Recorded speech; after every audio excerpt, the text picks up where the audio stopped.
बिस्मिल्लाहिर्रहमानिर्रहीम। शुरू अल्लाह के नाम से जो बड़ा मेहरबान नहायत रहम वाला है। सरद जोत कौन था? तो सामीन आइए इसका अगला हिस्सा शुरू करते हैं। मुकेश कुमार। हट और नखवत का दूसरा नाम मुकेश कुमार है। सुनने में आया कि मुकेश कुमार सरद जोत के पैदा होने पर उसे घुट्टी डालेंगे। वो कसरे पालन गया। वतन नारायण एक सोफे पर बैठे थे कि मेन गेट पर प्राडो का हॉर्न सुनकर सब चौंक गए। गार्ड ने गेट खोला तो किशन बंसी प्राडो अंदर ले आया। पार्किंग में खड़ी करके वो मेन हॉल की तरफ बढ़ा जहाँ कसरे पालन स्वागत के लिए खड़ा था। किशन ने उसके पैर छुए तो पालन ने मोहब्बत से माथा चूमकर सीने से लगाया। वो किशन को अंदर ले आया। किशन का आ जाना अचंभा था कि वो बहुत ही कम आता था। वतन नारायण सोफे पर ही बैठे रहे। किशन ने पास जाकर सलाम किया। वतन नारायण भी बला के मगरूर थे और बहुत रिजर्व पर्सन थे। किशन वतन नारायण के बिल्कुल सामने सोफे पर बैठ गया। वहाँ हॉल में बहुत नफरी मौजूद थी। पालन ने किशन को अपनी तरफ मुतवज्जा करने की कोशिश की मगर किशन की सारी तवज्जो वतन नारायण पर थी। नारायण भाई कैसे मिजाज हैं? ठीक है, हम तुम्हारा आ जाना अचंभे से कम नहीं है। वो मुस्कुरा कर बोले, हाँ मैं आपसे कुछ मुज़ाकरात करना चाहता हूँ तो पहली फुर्सत में चला आया। आप अगर कुछ टाइम मुझे दें तो। वाई नॉट किशन, तुम हमारे भाई हो, तुम जो कुछ कहना चाहते हो हम सुन रहे हैं, वतन नारायण ने जवाब दिया। किशन एक बहुत संजीदा मिजाज आदमी था पर इस वक्त उसके चेहरे पर सर्दमोरी छाई हुई थी। नारायण भाई, हमने सुना है मुकेश कुमार सरद जोत को घुट्टी डालेंगे तो ये इम्पॉसिबल है। मैं ऐसा कभी भी नहीं होने दूंगा। आर्याओं का मैं निगरान हूँ। मुकेश कुमार बहुत हठीले हैं।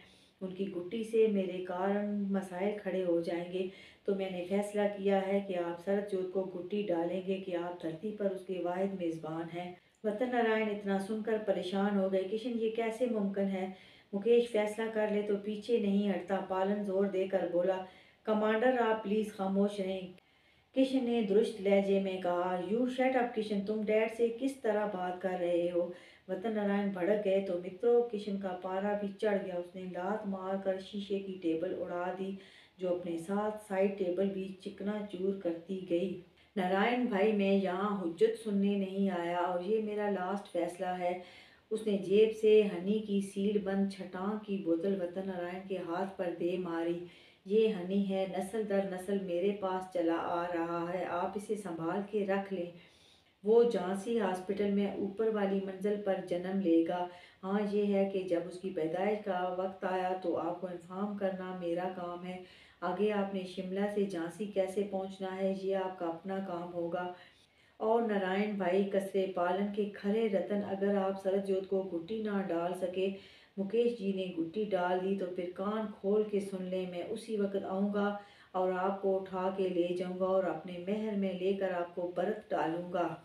किशन, पालन गरजा, आहिस्ता कमांडर, बहरा नहीं हूँ मैं। और किशन बंसी जो कहता है कर दिखाता है। किशन तेज तेज कदम उठाता जीप में बैठा और वहां से चला गया। और मित्रों, वतन नारायण को ताप ने आ लिया। वो कई माह बुखार में बिस्तर पर पड़े रहे। पालन दवा दारू कर करके थक गया और मित्रों किशन ने फूलों का गुलदस्ता कार्ड के हमरा दे भेजा। कार्ड पर एक ही लाइन दर्ज थी, गेट वेल सून। मित्रों, वतन नारायण ने गुलदस्ते की गुलकंद बना के खा ली और बिस्तर से उठ गए और गुस्ले सेहत कर लिया। और मित्रों, वो ड्राइविंग नहीं जानते थे सो ड्राइविंग सीखने लगे। दौड़ते नहीं थे, दौड़ने की प्रैक्टिस करने लगे और सीढ़ियाँ तेज़ी से चढ़ने की प्रैक्टिस करने लग गए। और मित्रों, समा गुजरता रहा, तरीकें जोर पकड़ गईं। पालन की तहरीक हिंदुस्तान छोड़ दो दम तोड़ गई और मोहम्मद अली जिन्ना की तहरीक तकसीम करो और चले जाओ कामयाब हो गई। दो कौमी नज़रिया पास हो गया। मित्रों, पालन कोई मादी वजूद नहीं था।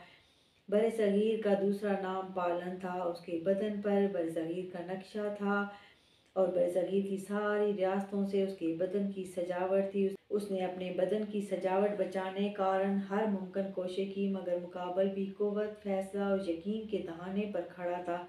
जीत गया और पालन के खूबसूरत बदन से 5 सूबे लेकर अलग हो गया। बरसगीर पालन का वो हसीन वजूद जहाँ कभी अलेक्जेंडर ने घोड़े और हाथी दौड़ाए थे, पोरस को शिकस्त देकर बरसगीर को फतह किया और घोड़ों और हाथियों के दौड़ने से ज़मीन इतनी जरखेज़ हो गई कि अभी तक जैसे अनाज की सूरत में सोना उगल रही है। वो हसीन वजूद दो टुकड़े हो गया। मित्रों, सदाए मरियम पाकिस्तानियों की आवाज़ नहीं है और ना ये हिंदुस्तानियों की आवाज़ है। ये बरे सगीर की वो आवाज़ है जहाँ गंगा, जमुना, सरस्वती, पंजाब, सिंध, रावी, सतलज और झेलम कभी पालन की संतान थे। इकट्ठे खेल कर जवान हुए। आज वाघा की लकीर ने सगे बहन भाइयों को हमसाए बना दिया। मैं आज भी सदाए मरियम आखिरी वायसराय हिंद लॉर्ड माउंटबेटन के उस मुसवदे के साथ खड़ी हूँ जिस पर दस्तखत करके उसने पालन के दो टुकड़े कर दिए।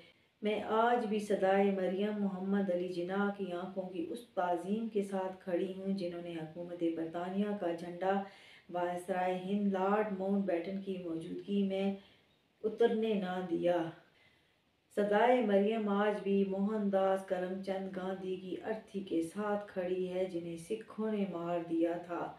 सदाए मरियम आज भी ज़ियारत के मकाम पर तपेदिक में जलते कायद आज़म मोहम्मद अली जिन्ना के उस रूम के बाहर खड़ी है जिनके दरवाजे पर फातिमा जिन्ना जैसे खड़ी भाई की आखिरी सांसें गिनती थीं। सदाए मरियम तो बहरे हिंद की आवाज़ है। मनहोड़ा एड़ियाँ उठा उठा के अपने भाई कालीकट को देखता जहाँ वास्को डे गामा उतरा। मैं सदाए मरियम वास्को डे गामा की उस हथेली के साथ खड़ी हूँ जिस पर लौंग इलायचियाँ रखे वो बरसगीर का पता पूछता था कि ये चीज़ें कहाँ मिलती हैं। पर मित्रों, मैं सिर्फ सदा हूँ, मेरे पास वजूद नहीं। मेरे पास वजूद होता तो मैं वास्को डे गामा को कभी रास उम्मीद से कालीकट ना आने देती। वो कालीकट ना आता तो मेरे प्यारे नायाब पालन के कभी दो टुकड़े ना होते। वो कभी ना मरता, हमेशा जीवित रहता। मित्रों, 1 लाख रुपया बहुत बड़ी रकम है। अगर हम उसमें से 1 रुपया खर्च कर दें तो वो फिर लाख नहीं रहता, 99,999 बन जाता है। इसी तरह भले ही हिंदुस्तान वसी रकबा है पर अब वो पालन नहीं रहा। कभी हम गोरों को पालते थे, आज दो टुकड़े हो गए तो गोरे हमें पालते हैं। इम्पोर्टेड चीज़ों के हम लोग दीवाने हो गए हैं। मेरे पालन तेरे हिजर में सदाए मरियम इतना कहेगी, जे मैं नदिया तां तू पानी मैं ते बिन तेरे सुक जाना। जे तू पानी तां मैं प्यासी मैं ते बिन तेरे मुक जाना। हिजर तेरा जे पानी मंगे ते मैं खूह नैना दे गेड़ा। ओ दिल करदा तैनू सामने बिठा के ते मैं दर्द पुराने छेड़ा।